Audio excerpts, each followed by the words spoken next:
എൻ്റെ തൊഴിലിടം എൻ്റെ സ്വർഗം. നമുക്കറിയാം, ഒരു ജോലി അല്ലെങ്കിൽ ഒരു സ്ഥാപനം അതാണ് നമ്മളുടെ എക്കണോമിയെ മുന്നോട്ട് കൊണ്ടുപോകുന്നത്. അത് ചെറുകിട സ്ഥാപനങ്ങളായിക്കോട്ടെ, വൻകിട സ്ഥാപനങ്ങളായിക്കോട്ടെ, ഏതുമായിക്കോട്ടെ. ഇവിടെ നമ്മൾ ശ്രദ്ധിക്കേണ്ട ഒരു പ്രധാന കാരണം, ഒരു ജോലി ലഭിക്കുക എന്നുള്ളത് ഒരു ഉദ്യോഗാർത്ഥിയെ സംബന്ധിച്ചോളം ഒരു പ്രധാന വിഷയമാണ്.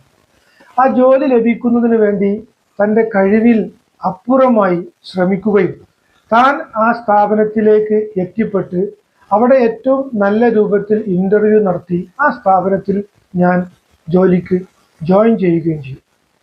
തുടർന്ന് അങ്ങോട്ട് ചിലപ്പോൾ എൻ്റെ പ്രവർത്തനങ്ങളെ വീണ്ടും നല്ല രൂപത്തിൽ മുന്നോട്ട് കൊണ്ടുപോകാനും ആ സ്ഥാപനം ഉദ്ദേശിക്കുന്നതിലപ്പുറത്തേക്ക് തൻ്റെ കഴിവുകളെ എടുക്കാനും ആ സ്ഥാപനത്തിന് വളർത്താനും ചിലപ്പോൾ